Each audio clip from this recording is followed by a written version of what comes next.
is good news to reach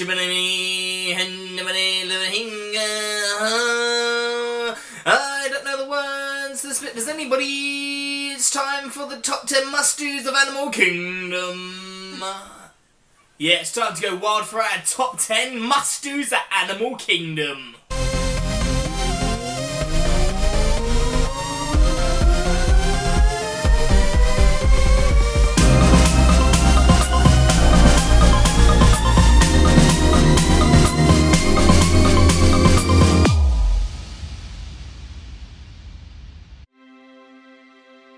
Animal Kingdom, one of the most underrated of all 4 Disney parks. Maybe it's because it hasn't got a load of rides, or maybe it's because it's probably the newest that needs more time to grow a fan base. But either way, we love it. We think it's awesome.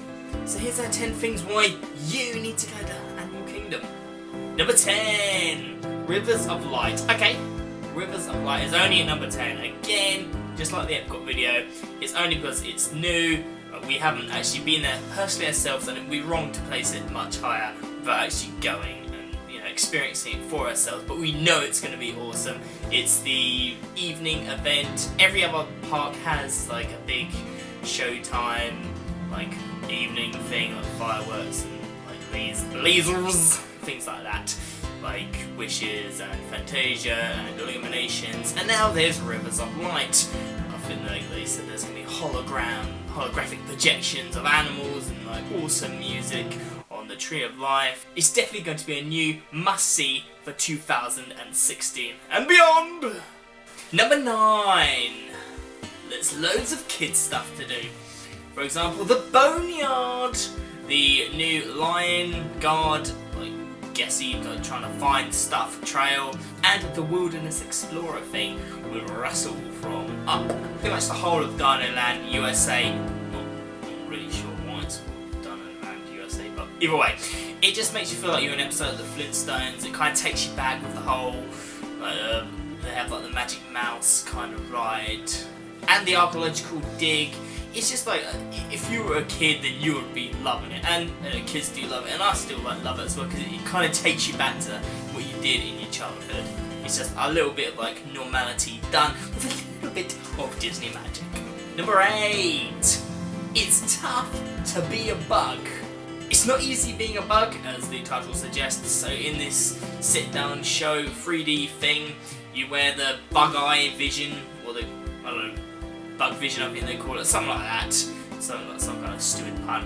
And it's just like the film of Bug's Life, talking you through all the kind of bugs which live in the world, and like with a big surprise from Hopper, like no doubt. It's just awesome. It takes place in the Tree of Life, so you get to finally go inside that big huge eye, the big eyesore of Animal Kingdom. Well, that's where the theatre's based. So I'm not going to give away, nobody, if you've been on this ride before, do not tell anybody about this ride, because it's going to be a surprise, and it's always a surprise just watching people, and I know exactly what's going to happen and when to expect things, but they don't, so don't give it away, especially if you've got somebody coming. I mean, I know when I took Laura, I didn't tell her anything about this one, and just watching her face when, things happen is just hilarious. But this is probably the most interactive sit-down show in the whole, but pretty much in the whole of Orlando that I've been to. So it's awesome. Definitely go to this one. Number 7, the Tree of Life. Okay, like I said before, it's the big Animal Kingdom icon, the big eyesore in the middle of the park. Each Disney park has one huge big monument, and this is that one. And this is theirs. It's covered, if you look closely at the Tree of Life, it's coloured in millions, and I don't know how many there is, but like loads of carvings of animals inside the tree. So, they've really paid really good attention to detail. And that must have taken ages as well. I mean, I can't even write my name in the tree. I can't even do an M for Mark in a tree, like, without making it look like really like crisscrossy. I don't know how they managed to carve animals into this tree. You tell me it's not a real tree. What? Number 6. The characters in their safari gear. Okay, so as soon as you go into Animal Kingdom, it's like you've gone on holiday. On holiday. as all of the characters are there as well in their like safari like loincloths, like thingies, like hats and all that.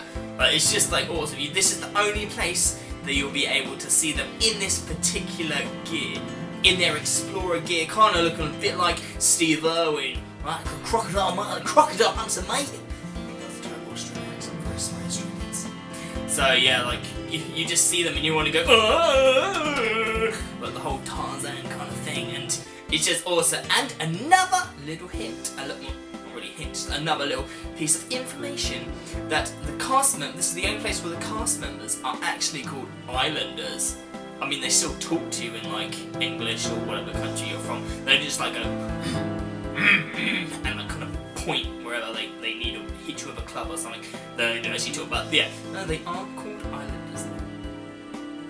Despite the fact that I don't think any of their countries are actually islands, because there's Africa, Asia, which is an island, the continents are at all, so.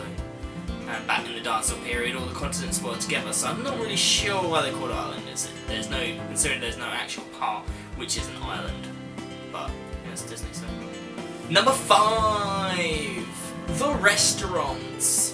Okay, the food there is awesome as well. I don't know why, like, I managed to remember more about the restaurants here. Probably because there's a really cool restaurant we called, get ready for it, Restaurantosaurus. I just love these, like, Disney puns. It's just awesome. In Restaurantosaurus, you can get a mac and cheese hot dog. Yeah. Like mac and cheese? Yeah. Like hot dogs? Yeah. If they put them together, had a baby, he gets a hot dog with macaroni and cheese. You don't even have to decide anymore. Also, as honourable mentions of good restaurants, you could try the Yak and Yeti, which I hear is really, really good. Also a character dining experience as well. Number 4, Cali River Rapids. Okay, so this is a whitewater rafting river ride where you get sent off in a rapid, and there's like there's the whole story of deforestation. Someone's like come down trying to burn the whole place down, or the forest, or whatever it is, and then like you have to go down waterfalls and things like that. Okay, I'm gonna tell you now, you're gonna get wet. Actually, saying that, you're probably gonna get soaked, because me and Laura went on this ride and we were sitting like we were the last people to get in, and everyone's like, you don't want to go on that seat. We're like, those 2 seats. And we're like, well, why not? They're the cursed seats. You're definitely gonna get really wet. And I was like, I don't believe in these damn curses. And yeah, we got the most drenched out of everybody in that place. Apart from maybe one woman who broke her iPhone because she kept it on. She's trying to film with it, so don't be an idiot. But then again, it's the wettest ride at Disney World. And then it was raining, and there's people like, oh no, I don't want to go on this because it's raining. I don't want to get wet whilst it's raining. I was like, dude, it's what? What kind of logic? Somebody walk me through the logic of that. Being like, I don't want to get wet by a water ride if I'm already wet by the rain. Number 3, Dinosaurs. Okay, so this mission is a time-travelling escapade where you, not the person that's actually trying to find the dinosaur, are sent back in time to the Jurassic period, or the Cretaceous, or the Cretaceous, or the Lost World, or the Jurassic World time, I don't know what period it was, like to find some dinosaur, like the made-up-asaurus, or the evil-saurus, or the something-saurus, or the Figisaurus. So anyway, you have to try and find the dinos, like you're flying, then you changes, like, so you drive, it's all bumpy. So yeah, if you're feeling like, if you get car sick easy, then maybe not done this one. But either way, it's in the dark, apart from like some dinosaurs that you see, and then there's for some reason he decides to take you back like a minute before the meteor's gonna hit. What an idiot. So you're en route to trying to find this dinosaur against the clock, but either way, it's really cool. It's awesome, like lights and everything. So definitely go on this one. Love it as well. Ride this one so many times. It's just an indoor coaster as well. So if it rains, there's no bother. Apparently, it is a copy of the Indiana Jones ride if you've been to Disneyland. But obviously they've changed it up, so it's a different theme. But I can't really remember. I don't really remember Indiana Jones that well. I've only been to Disneyland once, but I definitely remember Dinosaur. so much better and being so much more awesome than Indiana Jones. Although I do love Indy. Also, as a side note, me and Laura were actually stuck at the end of this ride for 30 minutes. At the end of a ride, just wanting to get out. 30 minutes. I suppose it's better than being stuck at the beginning of a ride or in the middle of a ride. I mean, okay, what's the worst ride you think that is bad being like stuck on? I mean, I've been stuck on a log flume at the top of a log flume before, but I'm pretty sure the worst ride, the worst Disney ride to be stuck on is the Twilight Zone Tower of Terror. I mean, especially when it's about to drop and you have no idea. You could be waiting there for like 50 minutes, completely terrified, thinking it could go at any second now. Number 2, Kilimanjaro Safari. Okay, this is awesome because it's a 30-minute trip around the Disney plains. It doesn't cost you any more. It's included with your park thing. If you're thinking, oh no, this is going to cost me more. No, it doesn't. It's that adventure thing, which is like up close to the animals, which you get to pay more for. But anyway, this is like, it's included with your park thing. It's really popular as well. So definitely try to do this one really early on, because also the animals just came out, because I think what they do is they ring a bell or do something like that, and all the animals come from their like hiding places, their homes, to come right to the front of like where you are to be fed and things like that. So that'd be pretty cool, like getting there early. It's, you know, it's awesome. They know so much about the animals as well. You really learn a lot, but I don't feel like you're learning a lot because I don't like learning.